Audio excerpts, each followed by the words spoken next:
jadi berkat. Bila saatnya nanti. Bila saatnya nanti ku tak berdaya lagi, hidup ini sudah jadi berkat.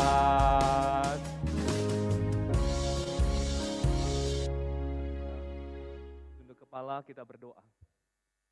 Bapa di sorga, kami bersyukur di hari ini kami datang kepada Tuhan di dalam ibadah.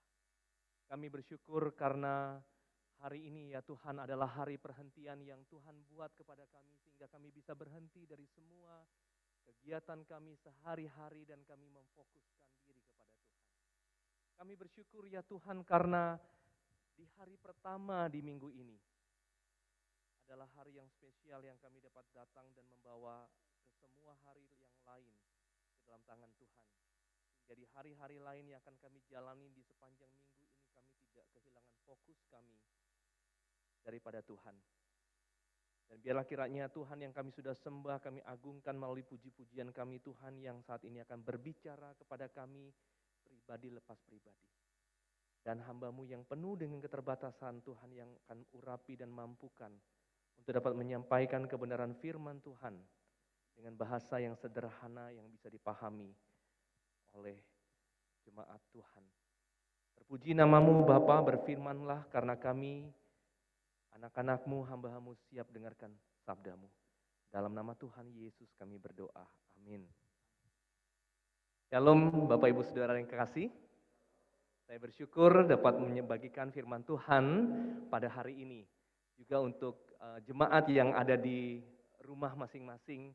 Saya berharap tidak kekurangan sukacita untuk memuji Tuhan, menyembah Tuhan dan belajar firman Tuhan bersama-sama.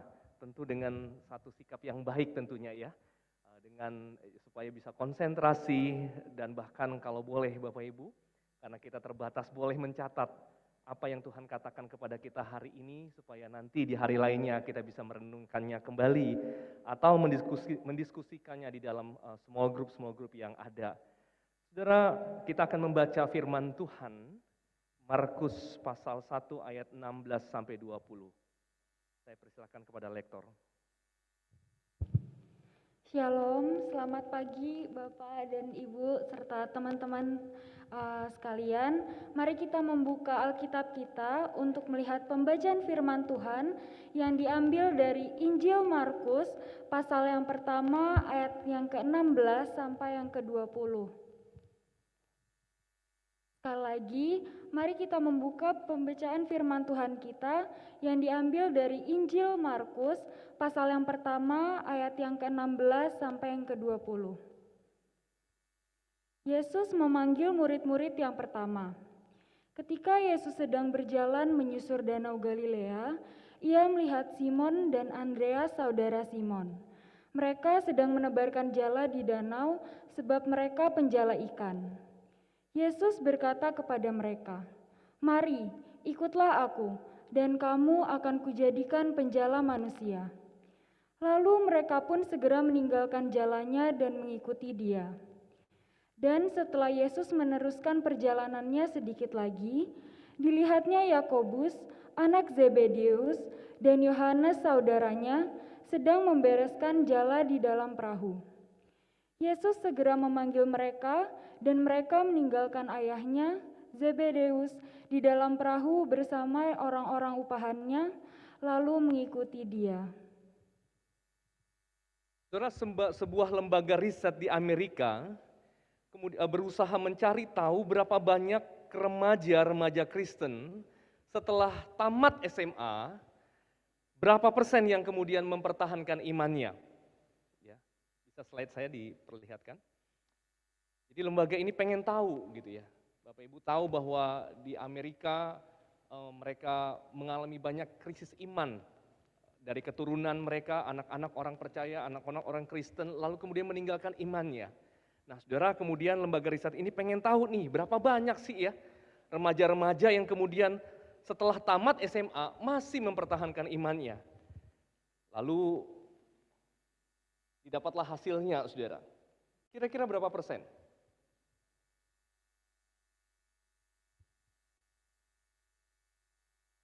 Kalau itu dibuat di Gading Serpong, kira-kira berapa persen?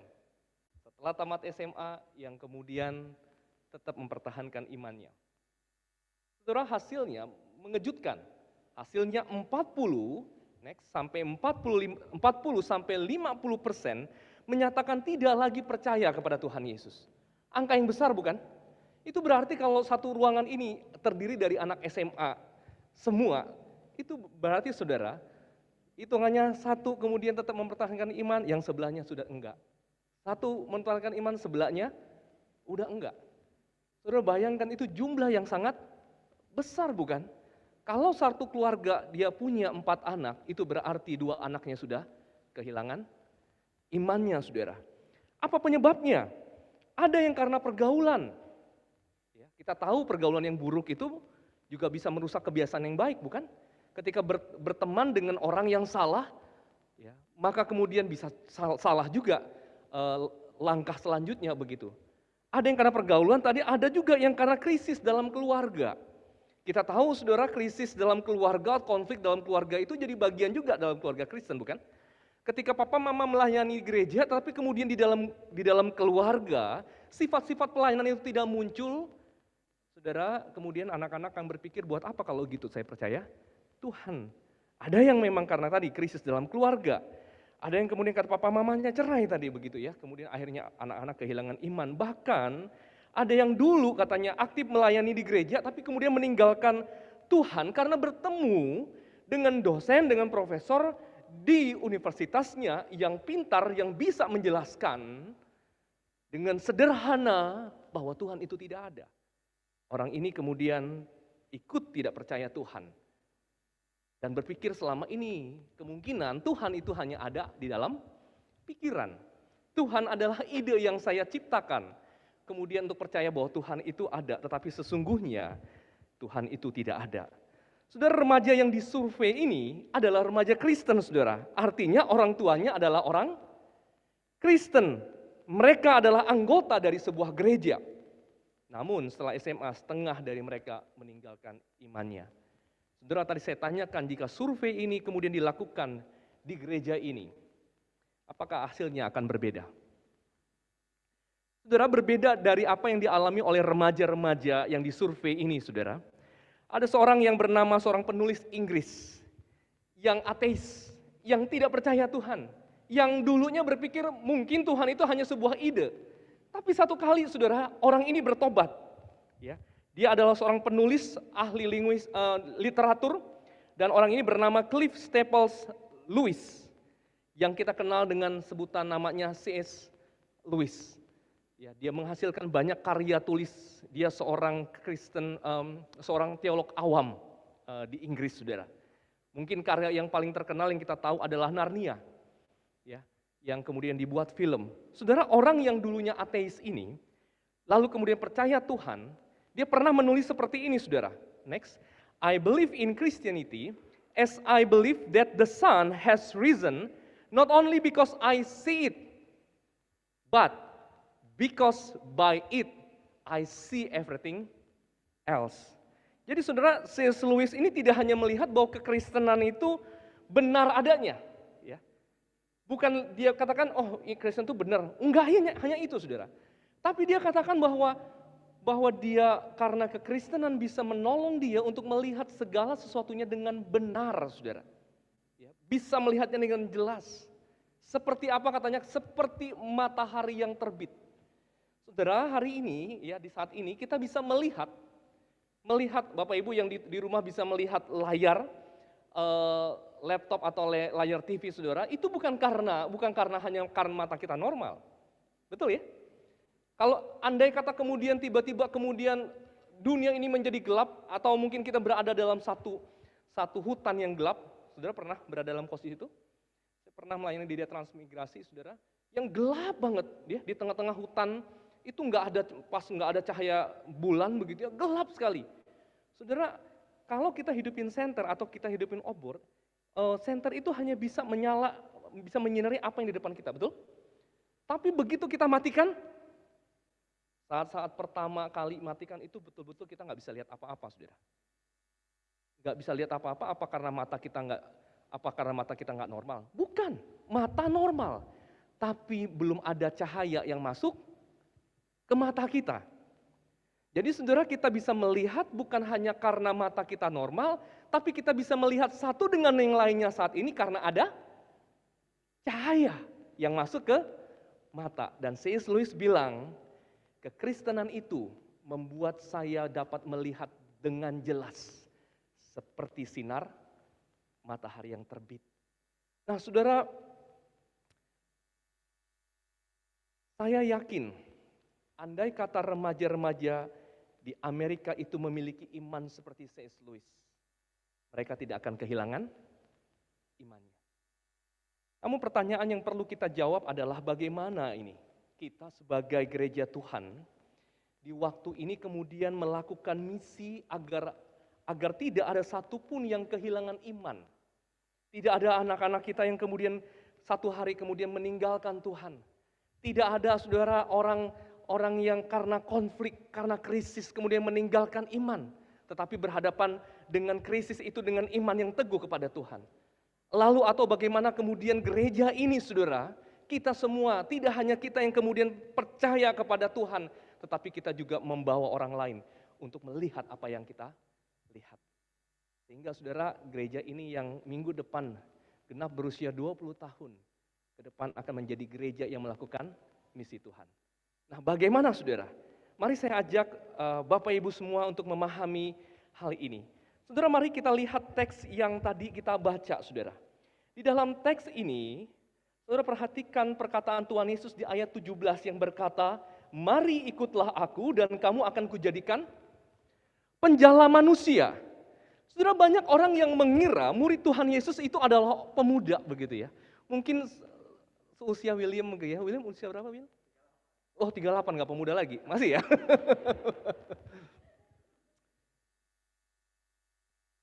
Ada yang mengira mereka itu mungkin usia 30 atau 20 tahun begitu ya. Mungkin seusia Tuhan Yesus. Karena Tuhan Yesus melayani umur 30-an bukan? Tetapi teman-teman, Bapak Ibu Saudara, murid Tuhan Yesus tidak berusia seperti itu. Mereka itu remaja ukurannya. Kalaupun mungkin ada yang pemuda, satu orang saudara. Nggak pemuda lagi sih karena dia udah punya istri. Namanya Petrus. Tapi sebagian besar yang lainnya itu masih berusia remaja. Mungkin usia 14, mungkin usia 15, 16 tahunan. Nah saudara, kalau begitu sekarang kita bisa melihat begini.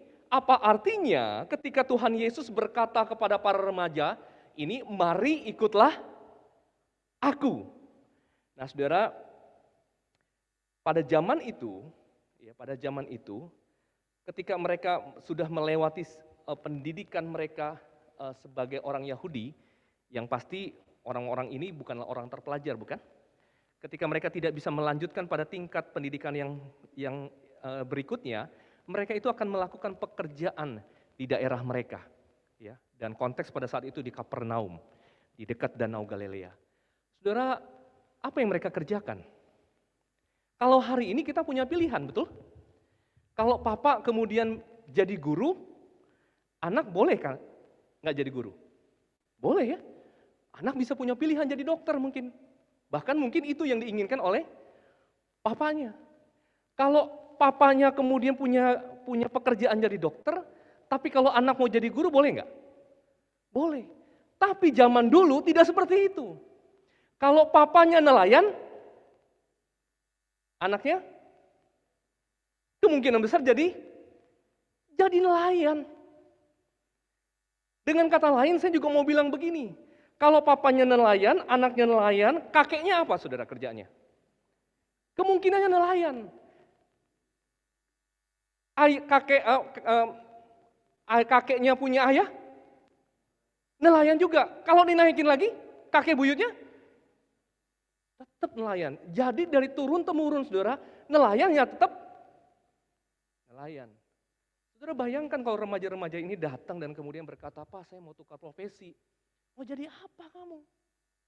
Ya kan?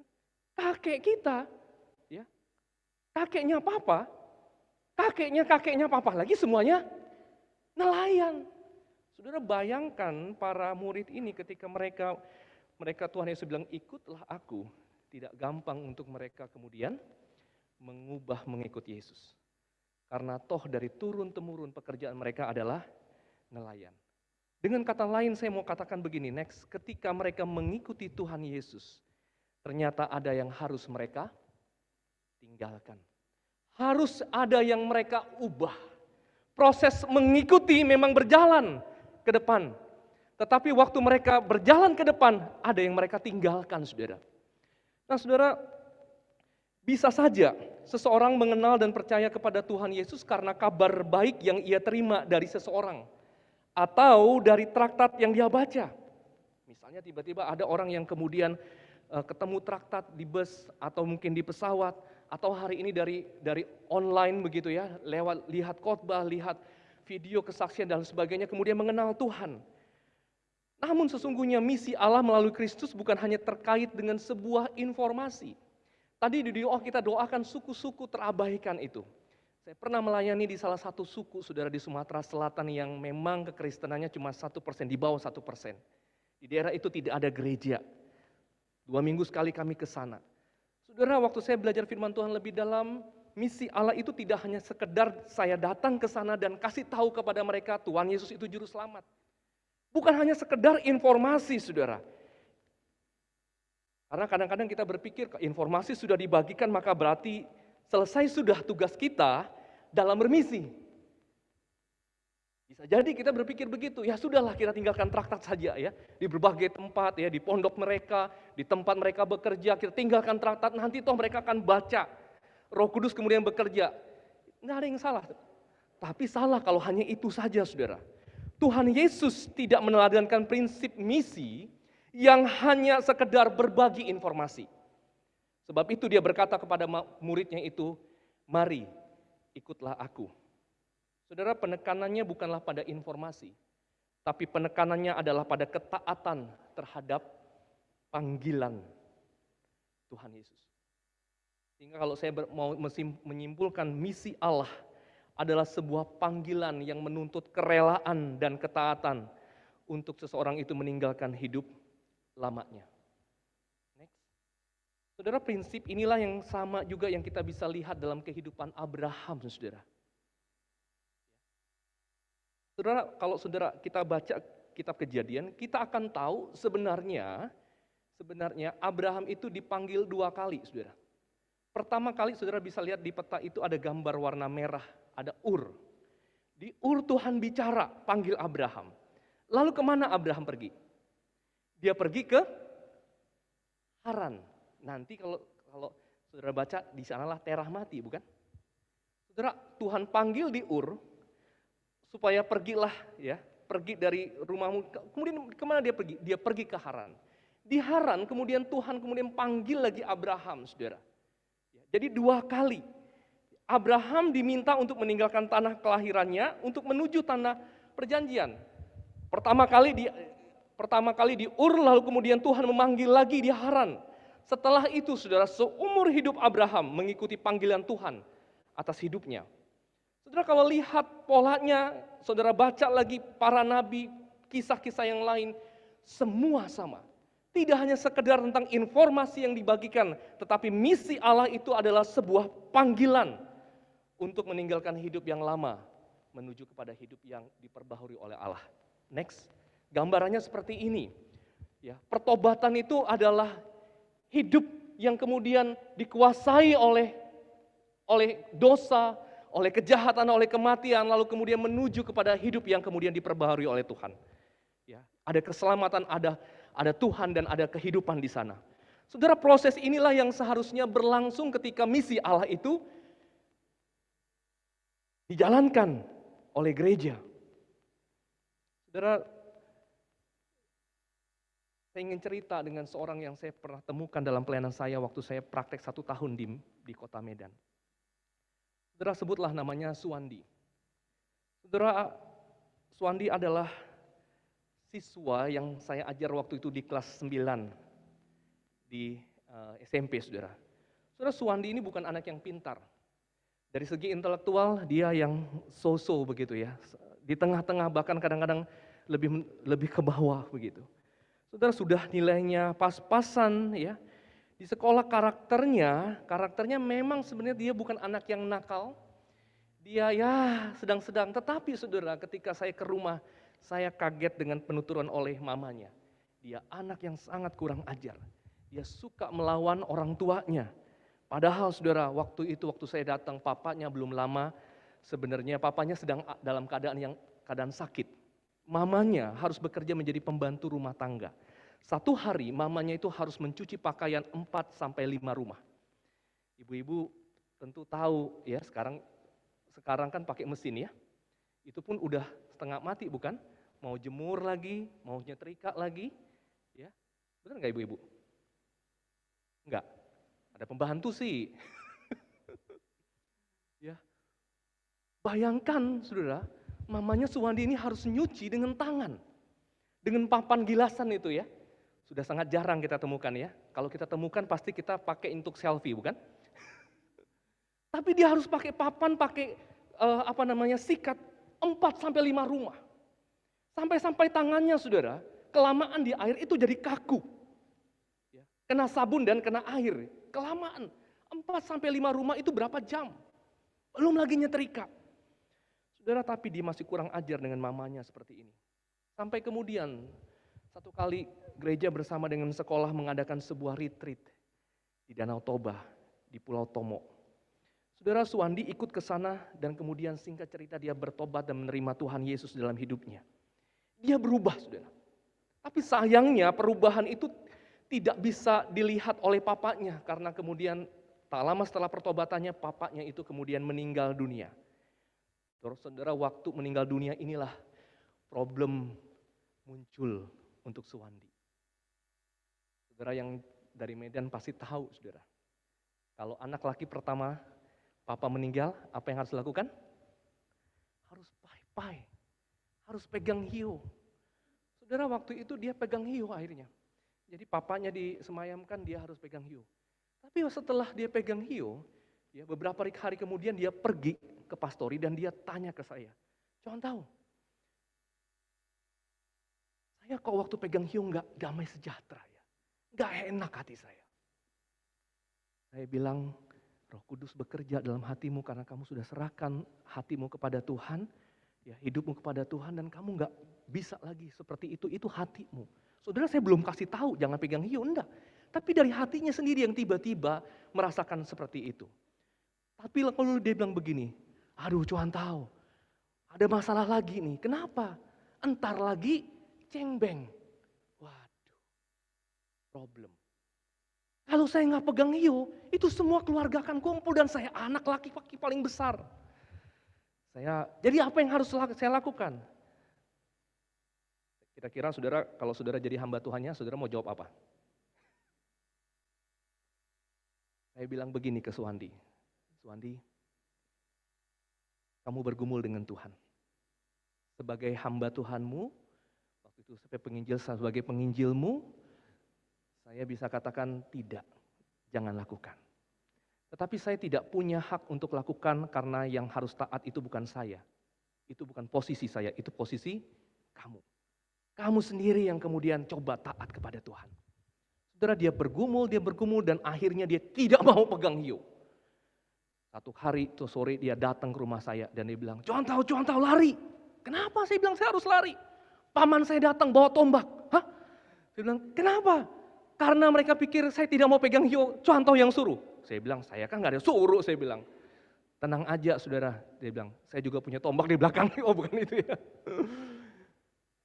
Lu bayangkan, anak ini berani untuk melanggar tradisi dari orang tuanya, bukan? Saudara, kisah Suwandi itu tidak berhenti di sana. Roh Kudus tidak hanya mengubah dia, berani untuk kemudian berhadapan sesuatu yang memang memeriksakan hatinya. Tidak hanya itu saudara, tidak hanya hatinya yang berubah dan dia mau taat kepada pimpinan Roh Kudus. Tetapi saudara, sikapnya terhadap mamanya juga berubah. Berubah sama sekali, dia tidak lagi memaki mamanya saudara. Sampai satu kali waktu perayaan hari mama, mamanya bilang begini sama Suwandi ini. Kalau mama mati nggak usah sembayangin mama. Tapi mama minta selama mama hidup, kamu menghormati dan mengasihi mama. Sudah lihat perubahannya? Luar biasa. Saudara, tidak hanya itu, prestasi sekolahnya pun menjadi lebih baik. Apa yang dialami oleh Suwandi, Bapak Ibu, adalah misi Allah yang mengubahkan. Sebuah panggilan untuk meninggalkan hidup yang lama kepada hidup yang baru. Itu misi Allah. Ketaatan untuk mengikuti Tuhan Yesus itu mengubah kehidupan. Sehingga jika ditanya apakah gereja melakukan misi Allah, maka pertanyaan yang harus kita jawab adalah apakah gereja masih memanggil jemaatnya untuk menjalani proses meninggalkan hidup yang lama kepada hidup yang baru. Yang kedua, apakah kita masih melihat gerak Roh Kudus yang memampukan kita, atau rekan-rekan kita bisa melihat gerak Roh Kudus itu yang memampukan kita secara perlahan meninggalkan hidup yang lama kepada hidup yang baru. Saya yakin saudara, pertobatan itu bukan satu kali pada saat ketika orang terima Tuhan Yesus.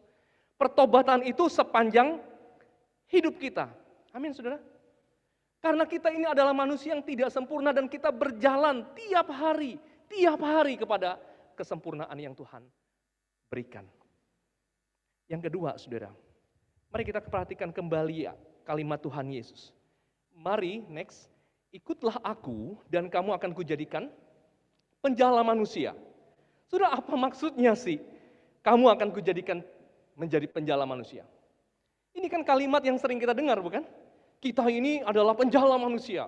Tuhan mengubah para murid dari para nelayan menjadi menjala ikan menjadi penjala manusia. Tapi apa artinya saudara? Balik dulu ya. Apa artinya kalau kemudian kita bukan penjala manusia tapi kita penjala ikan semuanya? Apa artinya saudara? Apa artinya kalau kita semua di sini, ya, jemaat semua penjala ikan? Ya, jadi BCS Gading Serpong semua pekerjaan jemaatnya adalah penjala ikan. Artinya kalau ibadah onsite kita bawa amis semua bukan? Nah saudara, apa artinya kalau kemudian kita semua adalah penjala manusia? Saudara, apa yang terjadi pada saat ikan, next, ada di tangan sang penjala? Apa yang terjadi pada ikan itu? Itu berarti akhir dari hidupnya, betul? Karena ikan ini akan keluar dari air, dia akan masuk ke dalam penggorengan, bukan? Itu akhir hidup dari ikan saudara. Tetapi saudara, kalau kita kemudian berkata kita ini penjala manusia, apa yang akan terjadi kalau kemudian ada orang bertemu dengan penjala manusia? Saudara, yang terjadi adalah terjadinya satu kehidupan yang baru. Amin.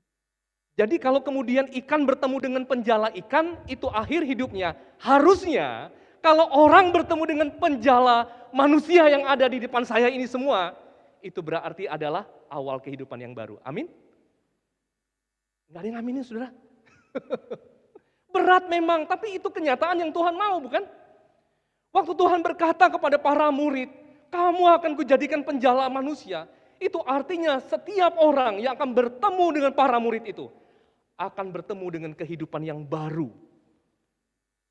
Kehidupan yang baru, bukan akhir dari hidupnya. Saudara, akhir tahun 2019 sebelum pandemi, next. Tuhan izinkan saya menginap di pinggir danau Galilea, saudara. Besar banget danau itu ya. Jadi nggak heran kemudian memang bisa ada badai. Saya nggak tahu besar mana danau Galilea sama danau Toba begitu ya. Tapi ini danau yang sangat besar sekali. Ada banyak kota, salah satunya Kapernaum. Waktu itu saya menginap di Tiberias. Saudara, itu danau yang besar, tetapi begini, cakrawala pemikiran, kehidupan, pergaulan para murid itu hanya ada di sekitar danau. Pembicaraannya berkaitan dengan apa? Ikan. Betul? Kehidupan di sekitar danau.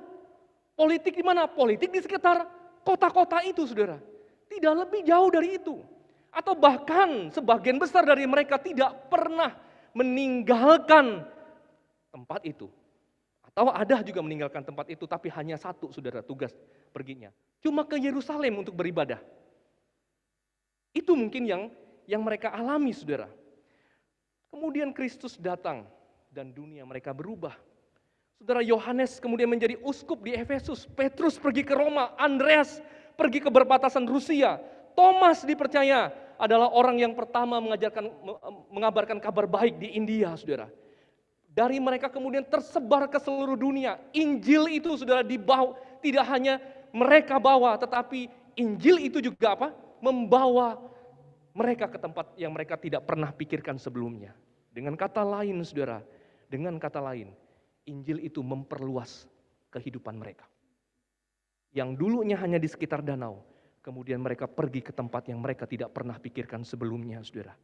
Apa yang mereka lakukan itu kemudian menyebar ke seluruh dunia. Bahkan tak terhitung, saudara, hari ini. Sekolah, universitas, rumah sakit, yayasan, apapun yang ada di dunia itu, yang kemudian dimulai dari seseorang yang menjadi pengikut Kristus. Saudara bisa bayangkan saja di sekitar Gading Serpong ada berapa banyak rumah sakit, ada berapa banyak universitas, ada berapa banyak yayasan-yayasan yang dimulai oleh karena seorang yang kemudian bertemu dengan Kristus. Saudara, coba next. Saya coba search. Ini adalah pertanyaannya, where is Christianity dominant? Di mana kekristenan itu paling dominan?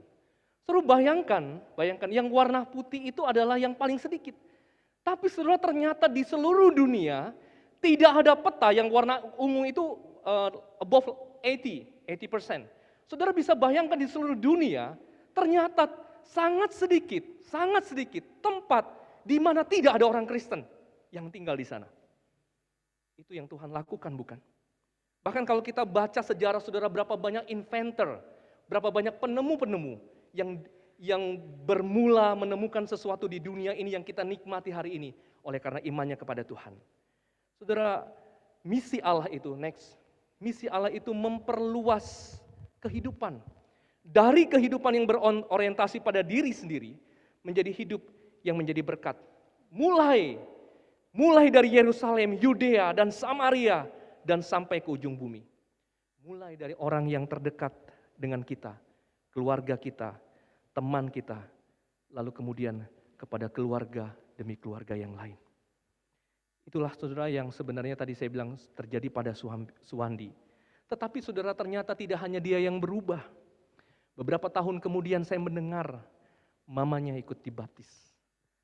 Puji Tuhan, bukan? Mamanya ikut dibaptis. Lalu bertahun kemudian, saudara, satu kali waktu saya masih pakai Facebook, saya menerima sebuah Facebook Messenger dari seorang yang bernama Angel. Saudara, saya ingat siapa Angel ini ya. Lalu dia bilang gini, contoh mungkin lupa dengan saya. Pak lupa mungkin dengan saya. Siapa ya? Saya adiknya Suwandi. Wah, saya langsung ingat, saudara. Ini siswa saya, salah satu yang paling bandel. Biasa kan guru begitu ya. Paling ingat yang pintar sama yang paling bandel begitu kan ya. Ini anak yang habis sekolah, saudara, di pintu gerbang sekolah. Dia buka bajunya, dia turunin roknya, pergi ke mall. Saudara bayangkan itu kita bisa lihat di ruang guru begitu ya, pas pintu gerbangnya, di pintu gerbang beberapa gerombolan anak wanita buka baju, saudara. Ya, buka baju dalam, pakai baju yang lebih seksi, pergi ke mall. Salah satunya dia. Saya kaget sekali waktu dia hubungi, oh gimana kabarnya Angel? Dia bilang begini, Pak saya sekarang ada di China, lagi studi, dapat full scholarship.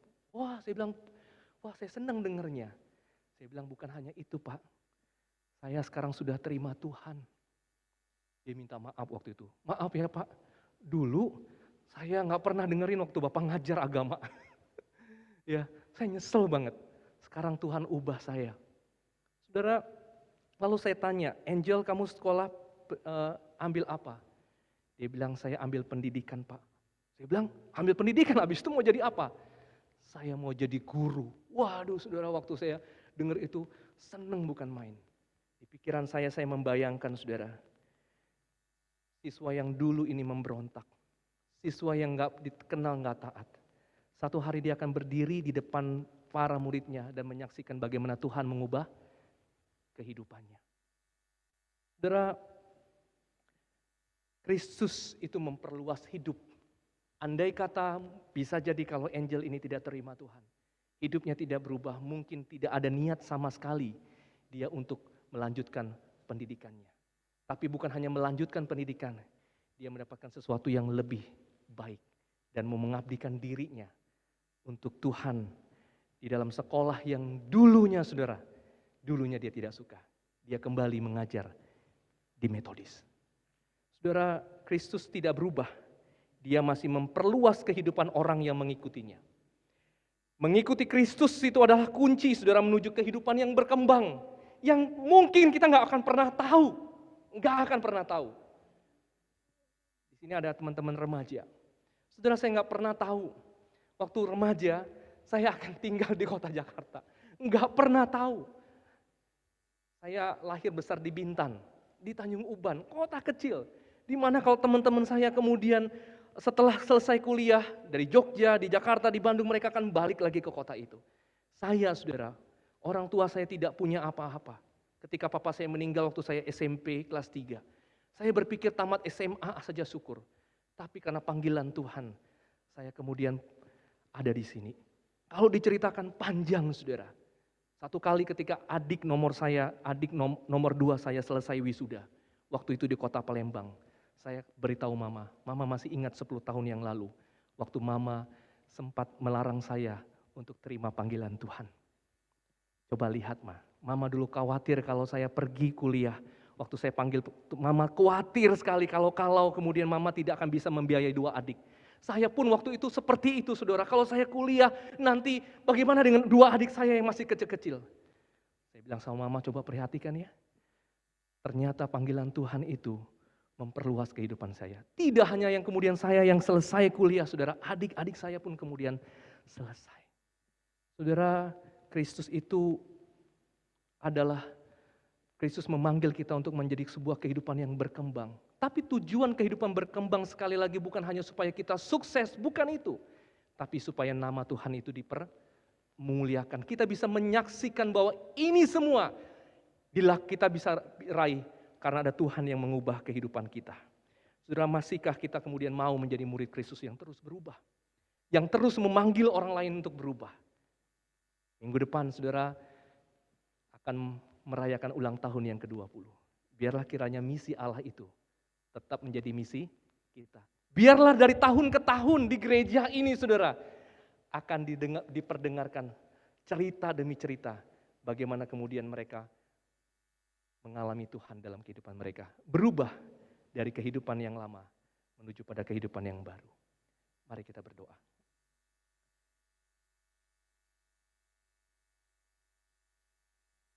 Bapak Ibu, saya berikan waktu 1 menit saudara berdoa kepada Tuhan. Kalau hari ini saudara sudah mengalami apa yang Tuhan lakukan, sudah mengalami misi Tuhan, mengucap syukurlah untuk itu. Dan berdoalah supaya misi Allah itu tidak hanya berhenti pada dirimu, tapi misi itu juga dialami oleh anak-anakmu, oleh saudaramu, oleh orang tuamu, oleh orang-orang yang ada di sekitarmu. Saya berikan waktu Bapak Ibu, Saudara semua, baik yang ada di tempat ini maupun di rumah, berdoa kepada Tuhan.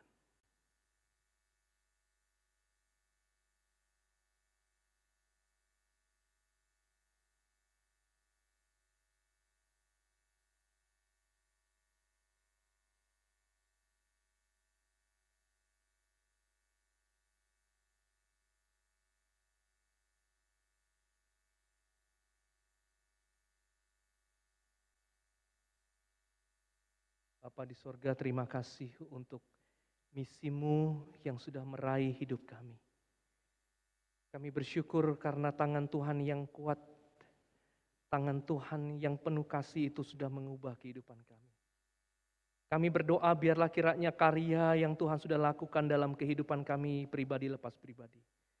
Menjadi karya yang kami teruskan juga akan kepada orang-orang yang ada di sekitar kami, Bapa. Dan biarlah kiranya Tuhan yang menolong kami untuk kami melakukannya di dalam kasih karunia dan pimpinan-Mu, Bapa. Berkati gereja ini, biarlah gereja ini menjadi gereja yang menjalankan misi Allah di tengah dunia ini. Yang tidak hanya sekedar menyiarkan kabar baik itu, tetapi juga gereja ini menjadi gereja yang membawa perubahan yang nyata di tengah-tengah jemaat maupun di tengah-tengah masyarakat. Terpuji namamu Bapa, dalam nama Tuhan Yesus kami berdoa.